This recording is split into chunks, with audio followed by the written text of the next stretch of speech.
गावाच्या टोकाला एक जुनी दगडी विहीर होती.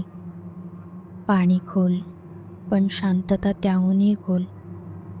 रात्री कोणीही त्या विहिरीजवळ फिरत नसे, कारण त्या विहिरीला आठवणी होत्या आणि आत्मेसुद्धा. तो तिच्यावर मनापासून प्रेम करायचा. पण प्रेमाचं नशीब सगळ्यांना मिळतंच असं नाही ना. ती दुसऱ्याच्याच गळ्यात माळ घालून सासरी गेली आणि तो विरह सहन करू शकला नाही. एका संध्याकाळी गावकऱ्यांनी पाहिलं. तो विहिरीकडे जात होता, डोळे कोरडे पण आतून पूर्णपणे तुटलेला. त्या रात्री विहिरीत एक उडी पडली आणि त्याच्यासोबत एक शरीर संपलं. पण प्रेम संपलं नाही. काही दिवसांनी ती मुलगी काही कारणाने माहेरी आली. गावात दुष्काळ होता, पाण्याची टंचाई होती. सगळे लोक त्याच एका विहिरीत पाणी भरायला जायचे. तीही गेली होती. तिने विहिरीत डोकावून पाहिलं. त्या क्षणी कोणीतरी तिला पाहिलं. त्याची नजर तिच्यावर पडली आणि त्या नजरेत प्रेम नव्हतं, तर तक्रार होती, वेदना होती आणि आता हक्क होता. त्या दिवसापासून ती एकटी राहिली नाही. ती सासरी परत गेली, पण तिचं वागणं बदललेलं होतं.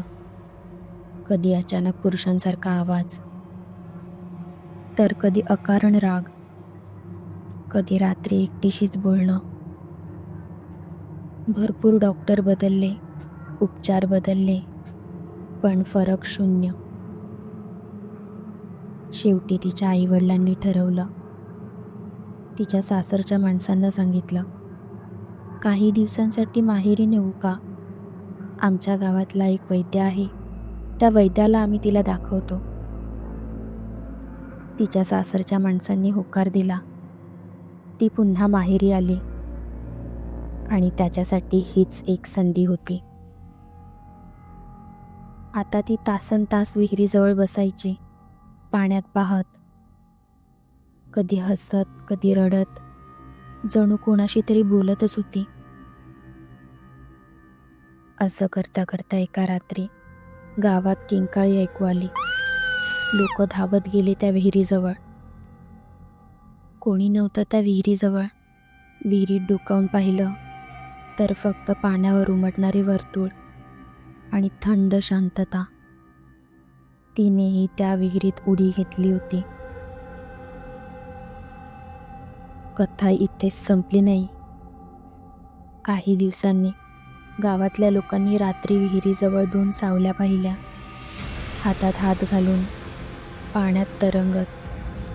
तो आणि ती. आजही पौर्णिमेच्या रात्री जर कोणी त्या विहिरीकडे गेलं आणि त्या पाण्यात डोकावलं, तर ते 2 डोळे तुमच्याकडे पाहत असतात आणि कुजबुज ऐकू येते. प्रेम मेलं नाही, फक्त देह बदलला.